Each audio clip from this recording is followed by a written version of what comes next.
அன்பார்ந்த இறைமக்களே, கிறிஸ்துவின் மறுரூப ஜபக்குழியின் வாயிலாக இன்று உங்களை சந்திப்பதில் நான் பெரும் மகிழ்ச்சி அடைகிறேன். மக்களை, சந்தோஷமாக இருக்கீங்களா? நிறைவாக இருக்கீங்களா? மகிழ்ச்சியாக இருக்கீங்களா? மன அமைதியாக இருக்கீங்களா? மக்களே, மகிழ்ச்சியும் மன அமைதி தான் இறைவன் நமக்கு தந்த பெரிய வரப்பிரசாதம் இல்லையா?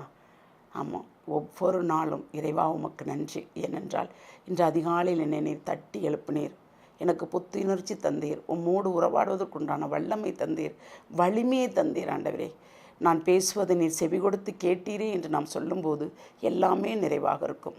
ஆம், எல்லா துன்பங்கள் துயரங்கள் இருந்தாலும் அவரிடம் அனைத்தையும் ஒப்படைக்கும் போது அவர் நம்மீது அதிக கவலை கொள்வார் இல்லையா? நம் கவலையை விட்டுவிட்டு அவர் கவலையாக இருப்பார். நமக்கு செய்ய வேண்டியது அனைத்தும் செய்யும்படி இருப்பார். இன்று நமக்கு அவர் என்ன இறைவார்த்தை தருகிறார் பார்ப்போமா? நீதிமொழிகள் நூல் அதிகாரம் 11 இறை வார்த்தை 14 17 முடிய. திறமையுள்ள தலைமை இல்லையேல் நாடு வீழ்ச்சியுறும். அறிவுரை கூறுவோர் பலர் இருப்பின் அதற்கு பாதுகாப்பு உண்டு. அந்நியருக்காக பிணை நிற்போர் அல்லல் படுவர். பிணை நிற்க மறுப்போருக்கு இன்னல் வராது. கனிவுள்ள பெண்ணுக்கு புகழ் வந்து சேரும். முயற்சியுள்ள ஆணுக்கும் செல்வம் வந்து குவியும். இரக்கமுள்ளோர் தம் செயலால் தாமே நன்மை அடைவர். இரக்கமற்றோரோ தமக்கு ஊர் விளைத்து கொள்வர். திறமையுள்ள தலைமை இல்லையேல் நாடு வீழ்ச்சியுறும். நம்மளை ஆளுகிறவர்கள் திறமை இல்லாவிட்டால் கண்டிப்பாக நாடு வீழ்ச்சியுறும். உண்மைதானே? இப்போ ஒரு நாடு, ஒரு ஊர், ஒரு பங்கு, ஒரு வீடு, இந்த வீட்டில் தலைவன் தலைவி திறமையுள்ளவர்கள் இல்லாமல் இருந்தால், திறமை இல்லாதவர்களாக இருந்தால் எப்படி இருக்கும்? அந்த குடும்பம் ஊதாரி குடும்பமாக இருக்கும் இல்லையா?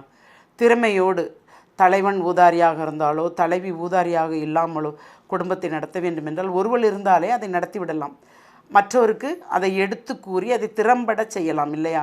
அதுபோல்தான் திறமையுள்ள தலைமை இல்லையேல் நாடு வீழ்ச்சியுறும். அறிவுரை கூறுவோர் பலர் இருப்பின் அதற்கு பாதுகாப்பு உண்டு. ஏனென்றால் நமக்கு வீழ்ச்சியுறும் நேரத்தில் நம் குடும்பத்தில் உள்ளவர்கள், நம் பங்கில் உள்ளவர்கள், ஒவ்வொருவர் நம்ம பழக்கம் பக்கத்தில் இருக்கிறவங்க நம்மளுடைய துன்பங்கள் துயரங்கள் சொல்லும்போது அவர்கள் கொடுக்கின்ற அந்த நல்ல ஆலோசனைகள் நமக்கு ஒரு நிறைவை தரும் இல்லையா? நாம் யாருக்காகவும் அந்நியருக்காக, கடனுக்காக, பிறருக்காக போய் பிணை நிற்க வேண்டாம். அந்நியருக்காக. ஏனென்றால் அப்படி நிற்கும்போது நமக்கே அது வேற மாதிரி வந்து நிற்கும் இல்லையா? ஏனென்றால் நாம் அவமானத்திற்கும் பழிச்சொல்லுக்கும் ஆவது போல் இருக்கும். ஏனென்றால் அப்படி நிற்கவில்லை என்றால் நமக்கு இன்னல் வராது. இறைவார்த்தையை அனைத்தையும் கொடுக்க நீங்கள் தெளிவாக வாஸ்து பார்த்தால் அது தெரியும். ஏனென்றால் அந்நியருக்காக பலர் பிணைக்கைதியாக போய் நின்று அதாவது சாட்சி கையெழுத்து போடுவாங்க பார்த்தீங்களா? எதுக்காவது பணத்துக்கோ நமக்கு பேங்குக்கோ இப்படி ஒவ்வொரு இடத்துக்காக சாட்சி வைக்கும்போது சாட்சி போட்ட நாம மாட்டிக்கிடுவோம், வாங்கினவங்க தப்பிச்சிருவாங்க. ஏன்னா சாட்சி நாம இல்லை, நம்ம சொல்லணும் அதுக்கு பதில். அப்போது நம்ம சாட்சியாக போகலைன்னு வச்சுக்கோங்களேன், அவங்க நம்ம சாட்சியாக போகலைன்னா அவங்க வருத்தப்பட்டு நம்மளோட பேச மாட்டாங்க. அதனால் நமக்கு என்ன இருக்குது? நம்ம அப்படியே அந்த வருத்தப்பட்டால் பரவாயில்ல நம்ம ஒதுங்கிட்டோன்னா நமக்கு எந்த இன்னலுமே வராது. கனிவுள்ள பெண்ணுக்கு புகழ் வந்து சேரும். முயற்சியுள்ள ஆணுக்கு செல்வம் வந்து குவியும். முயற்சியுள்ள ஆண் தன் வேலையில் திறம்பட செய்கிறவன், முயற்சியோடு செய்கிறவன், சோம்பேறியாக இல்லாமல் இருப்பவன். அதாவது வாரத்தில் 7 நாள் ஒரு நாள் ஓய்வெடுத்து 6 நாளும் உழைப்பவன் நிறைவாக வாழ்வான். ஒரு நாள் கூட வேலைக்கு போகாமல் பிறர் கை ஏந்தி இருப்பவன் நிறைவாக வாழவே முடியாது. ஏனென்றால் இறைவனே சொல்வார், தன் உழைப்பின் பயனை உண்பவனே நிறைவாக இருப்பான் என்று. வாலிபன் நாட்களில் வேலைக்கு செல்லாமல் வயது முதிர்ந்த காலத்தில் நாம் வேலைக்கு செல்ல முடியுமா? வாலிபன் நாட்கள் வேலை பார்த்து வயது முதிரும்போது நாம் ஓய்வெடுக்க வேண்டும். ஒரு காலமும் நாம் வேலைக்கு போகாமல் வயது முதிர்ந்த காலத்தில் நாம் வேலை தேடும்போது நமக்கு என்ன வேலை கிடைக்கும்? ஒன்றுமே கிடைக்காது. நம் குடும்பத்தில் வறுமை மட்டுமே மிஞ்சி இருக்கும் இல்லையா? கனிவுள்ள பெண்ணுக்கு புகழ் வந்து சேரும். அதாவது இரக்கம்.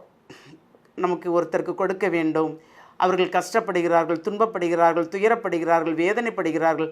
பணம் மட்டுமல்ல, ஆறுதலான வார்த்தைகள். அவங்களுக்கு நம்மகிட்ட பணம் இல்லை, ஆனால் அவங்களை தேற்றலாமே, அவங்களை திடப்படுத்தலாமே இல்லையா? அப்படி திடப்படுத்தும் போது ஒரு நிறைவான ஆசீர் கிடைக்கும். இரக்கமுள்ளோர் தம் செயலால் தாமே நன்மை அடைவர். இரக்கமற்றோரோ தமக்கு ஊர் விளைத்து கொள்வர். இப்போ நம்ம இரக்கத்தோடு பிறருக்கு செய்யும் செயல் இறைவன் பார்த்தால் போதும், பிறர் பார்க்க வேண்டும் என்ற அவசியமே இல்லை இல்லையா?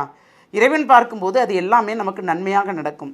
இரக்கமற்ற ஈனமான செயல் செய்வோர், இப்போ ஒரு வாய் சோறு கேட்குறோம், இல்லை ஒரு துணி கேட்குறோம், இல்லைன்னு சொல்லியிருக்கலாம்.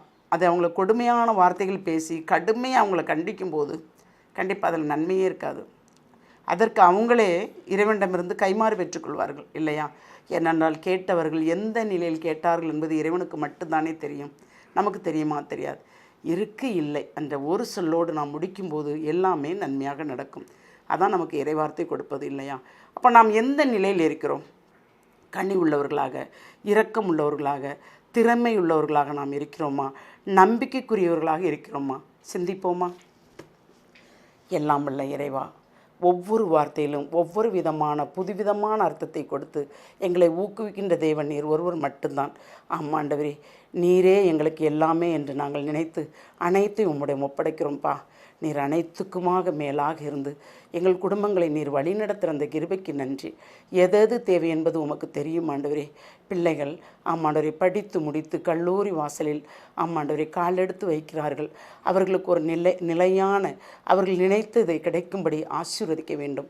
இவர்கள் செல்லும் இடத்திலெல்லாம் அங்குள்ள அதிகாரியின் கண்களில் இரக்கமும் தயவையும் கொடுத்து இவர்கள் என்ன நினைத்தார்களோ உம்முடைய இறைமக்கள் நினைத்ததை நீர் அவர்கள் கொடுக்கும்படி நீர் ஆசீர்வதிக்க வேண்டும் ஆண்டவரே. அப்படி நீர் ஆசீர்வதிக்க போகிற அந்த கிருபைக்கு நன்றி கூறி உங்களுடைய வல்லமைக்கும் உங்களுடைய ஆற்றலுக்கும் உங்களுடைய செயல்பாட்டுக்குள் உங்களுடைய இறை மக்களை முழுமையாக ஒப்புக் கொடுக்கிறேன். ஜெபம் கேட்கும் நல்ல பிதாவே. ஆமேன், ஆமேன், ஆமேன்.